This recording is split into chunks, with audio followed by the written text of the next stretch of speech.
Ketika Habib Bakar ini mau dakwah ke negeri Aden, kata ulamanya apa? Mau kemana kamu? Mau dakwah di sini. Kata ulamanya, loh, dikasih syarat yang mustahil. Kalau mau masuk sini dakwah, hujankan susu. Habib Abu Bakar ini gak baca doa, Pak. Gak baca doa. Nuding langit. Ya sama subil laban. Walad Abdullah dakhal Aden. Langit, tuangkan susu. Allah. Aku anak Abdullah Al-Idrus dari kota Tarim mau masuk ke kota Aden. Assalamualaikum warahmatullahi wabarakatuh. Alhamdulillah kita bertemu lagi teman-teman di channel Nasrus Sunnah. Bicara tentang karomah-karomah para wali dari kalangan habaib ini memang tidak ada habis-habisnya teman-teman. Subhanallah. Bahkan saya sampai bingung saking banyaknya di galeri HP saya. Baik yang kiriman secara pribadi melalui WA, kemudian ada juga kiriman dari teman-teman di grup sesama kreator reaction. Nah teman-teman, di video kali ini kita akan tampilkan satu video salah seorang habaib bercerita bahwa dulu ada seorang habib yang ingin masuk di sebuah kota, kemudian dicegah oleh beberapa orang. Kemudian habib ini diberikan syarat, kalau mau masuk di kota ini syaratnya kamu harus menunjukkan karomahmu. Kemudian katanya habib ini tidak berdoa kepada Allah Azza wa Jalla, tapi cukup memerintahkan kepada langit, wahai langit, keluarkanlah hujan susu. Kemudian katanya teman-teman, langsung secara otomatis hujan susu. Subhanallah teman-teman ya. Entah nanti karomah-karomah apa lagi teman-teman dari lisan mereka. Mungkin ada hujan kopi, hujan teh, hujan es kacang hijau, bahkan mungkin ada nanti hujan es cendol teman-teman. Baik teman-teman, coba kita simak dulu videonya. Dulu ada seorang habib namanya Al-Imam Ali bin Hasan Al-Attas. Al-Habib Ali bin Hasan Al-Attas ini beliau tinggal di daerah namanya Mashhad. Mashhad di Hadramaut ada daerah namanya Mashhad. Mashhad ini dulu ceritanya Habib Abu Bakar Al-Adni bin Abdullah Al-Idrus pernah kerampokan. Ini hebatnya para habaib. Habib Abu Bakar Al-Adni ini jalan makom. Habib Abu Bakar Al-Adni yang pernah hujankan susu. Abu Bakar Al-Adni. Ketika Habib Bakar Al-Adni ini mau dakwah ke negeri Aden, kata ulamanya apa? Mau kemana kamu? Mau dakwah di sini. Kata ulamanya, loh, gelas sudah penuh airnya. Kamu mau di mana? Mau tumpah semua. Habib Abu Bakar Adni mengeluarkan siwaknya, ditaruh di atasnya. Aku di situ. Jadi enggak bisa. Dikasih syarat yang mustahil. Kalau mau masuk sini dakwah, hujankan susu. Artinya hal yang mustahil. Kalau minta hujan mungkin langsung hujan, kan bisa. Hujankan susu. Habib Abu Bakar Adni gak baca doa, Pak. Gak baca doa. Nuding langit. Ya sama subil laban. Walad Abdullah dakhal Aden. Langit, tuangkan susu. Allah. Aku anak Abdullah Al-Idrus dari kota Tarim mau masuk ke kota Aden. Nah ini amalan loh, Pak. Langit jaluk duit sing lugur watu sak mili-mili.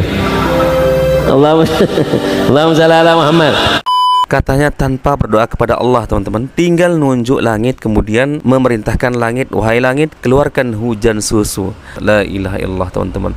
Saya ingin mengatakan teman-teman di sini, saking track recordnya sudah terbaca dan diketahui oleh masyarakat, jadi sulit rasanya untuk kita percaya cerita-cerita dari oknum-oknum habaib ini teman-teman. Saking banyaknya hal-hal seperti ini, dan entah nanti apalagi karomah yang akan mereka keluarkan lagi. Dan jangan sekali lagi berusaha membungkus cerita-cerita dongeng khurafat seperti ini dengan kehendak Allah Azza wa Jalla. Sering kita dengarkan bahwa orang-orang mengatakan, ya kalau Allah berkehendak apapun bisa terjadi. Ya itu kehendak Allah, tapi bukan berarti kehendak Allah itu bisa kita jadikan tameng atau bungkusan untuk membenarkan apapun yang keluar dari lisan mereka. Terlebih cerita-cerita yang tidak masuk akal. Sebagaimana pembahasan kita beberapa hari yang lalu, ada yang mengatakan bahwa malaikat pencatat amal keburukan pernah diliburkan oleh Allah Azza wa Jalla ketika sejak mulai dilahirkannya Habib Abu Bakar bin Salim teman-teman. Ini yang dikatakan oleh lisan-lisan mereka. Coba antum perhatikan dalil yang menjelaskan bahwa setiap amalan sekecil apapun, setiap ucapan sekecil apapun dicatat oleh malaikat pencatat amal kebaikan dan keburukan. Sebagaimana dalam surah Qaf ayat ke-18, ma yalfidhu min qaulin illa ladaihi raqibun atid. Tidak satu ucapan pun yang diucapkan oleh manusia melainkan ada malaikat pencatat di sisinya. Ini dalil bahwa setiap ucapan dicatat oleh malaikat. Nah, sekarang kalau saya minta dalilnya, mana dalilnya malaikat pernah diliburkan oleh Allah Azza wa Jalla hanya untuk memuliakan kelahiran dari Habib Abu Bakar bin Salim? Lalu apa bedanya orang yang beramal soleh di kala itu, di zamannya Habib Abu Bakar bin Salim, dengan orang-orang yang berbuat maksiat, ya? Coba antum pikirkan. Katanya malaikat pencatat amal keburukan diliburkan. Itu artinya bahwa orang-orang yang bermaksiat di kala itu, yang berzina, yang membunuh, yang minum khamr, yang mencuri, yang melakukan transaksi riba, yang menyembah berhala, tidak dicatat sebagai amal keburukan. Lalu apa bedanya dengan orang-orang di zaman itu yang beramal soleh, yang melakukan amal kebaikan?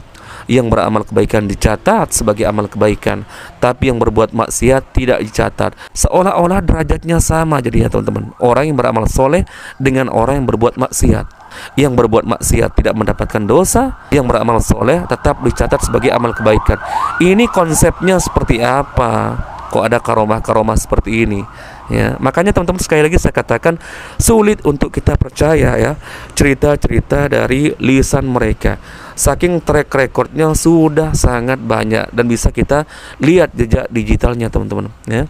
Sangat-sangat tidak masuk di akal dan hanya keluar dari lisan-lisan mereka. Dan belum pernah juga antum mendengarkan cerita-cerita karomah yang mereka sampaikan melalui lisan mereka tentang karomahnya para sahabat Nabi, tentang karomahnya para tabi'in, tabi'ut tabi'in, karomah imam mazhab. Karena apa? Salah seorang di antara imam mazhab sangat mengingkari ya orang-orang yang mengaku ini karomah, ini karomah. Contohnya seperti siapa? Imam Syafi'i rahimahullah ta'ala sangat mengingkari ketika ada orang yang mengaku bisa berjalan di atas air, bisa terbang di atas udara. Bahkan di kitabnya yang terkenal ya, yang masyhur, kitab beliau sendiri berkata, jika kamu melihat ada orang yang mengaku bisa berjalan di atas air atau bahkan terbang di atas udara, maka jangan kamu percaya bahwa itu adalah sebuah karomah sebelum engkau cocokkan amalannya bersesuaian tidak dengan Al-Quran dan Sunnah. Ini patokan dari Imam Syafi'i. Kalau kita bandingkan ya dengan cerita-cerita yang keluar dari lisan oknum-oknum habaib ini, lebih dahsyat lagi dari apa yang pernah diingkari oleh Imam Syafi'i. Memang teman-teman, di Indonesia pun pernah kita lihat berita ya di salah satu stasiun TV bahwa hujan pernah yaitu disertai dengan butiran-butiran seperti es batu. Tapi nggak ada juga orang Indonesia yang mengaku bahwa ini adalah karomahnya syekh ini adalah karomahnya wali ini di Indonesia. Nggak ada, biasa aja ya. Bahkan itu kita sebut sebagai fenomena alam, atau kita kembalikan bahwa itu adalah kekuasaan Allah Azza wa Jalla. Tapi beda lagi cerita-cerita dari kalangan habaib ini. Selalu setiap ada fenomena seperti ini dikaitkan dengan karomah-karomah wali, karomah-karomah habib mereka. Subhanallah teman-teman. Memang kalau kita membahas masalah mukjizat, karomah memang tidak masuk akal, tapi tetap juga harus ditimbang ya. Kalau ada orang cerita masalah karomah, tetap harus ditimbang dengan mukjizat para nabi atau karomahnya para sahabat Nabi. Kalau ternyata melebihi mukjizat para nabi, maka ini bisa dipastikan adalah sebuah kedustaan. Bayangkan, Imam Syafi'i saja mengingkari orang-orang yang mengaku berjalan di atas air. Apalagi ini yang ngakunya bisa mengeluarkan air susu ya dari atas langit, dan itu pun tanpa berdoa kepada Allah Azza wa Jalla. Tinggal memerintahkan langit, wahai langit, turunkan hujan susu. Bahkan salah seorang ustadz pernah mengatakan, salah satu di antara pintu-pintu yang bisa merusak akidah adalah pintu dongeng-dongeng khurafat atau cerita-cerita khurafat ya. Karena cerita-cerita khurafat yang selama ini kita dengarkan bukan hanya yang sepele saja ya. Yang meyakini misalnya ada kupu-kupu masuk berarti itu ada tamu. Ini sudah banyak sekali cerita-cerita yang sudah levelnya sampai melebihi mukjizat para nabi, para rasul. Maka teman-teman sekali lagi terus belajar menimba ilmu agama yang berlandaskan bersesuaian dengan Al-Quran dan Sunnah. Perhatikan siapa yang antum menjadikan sebagai guru. Dalam urusan sahabat saja kita diberikan kriteria oleh Rasulullah, apalagi dalam urusan menimba ilmu agama yang tentunya amalan agama bisa sebagai penentu keselamatan kita di akhirat kelak, teman-teman. Sebagaimana yang Rasulullah katakan, al-mar'u ala dini khalil falyanzur ahadukum may yukhalil. Agama kalian bergantung kepada agama sahabat kalian, maka hendaklah kalian melihat kepada siapa kalian mengambil sahabat. Nah, kalau sahabat saja kita diberikan kriteria oleh Rasulullah, tidak sembarangan karena bisa mempengaruhi pemahaman agama kita, maka tentunya ya ustadz, syekh, ulama, gus yang kita jadikan rujukan harusnya lebih selektif lagi untuk keselamatan pemahaman agama kita. Baik teman-teman, mungkin itu yang bisa kita sajikan hari ini. Semoga ini bermanfaat sebagai sharing-sharing dan pencerahan bagi kita semua. Barakallahu fikum, kita bertemu lagi di video berikutnya. Assalamualaikum warahmatullahi wabarakatuh.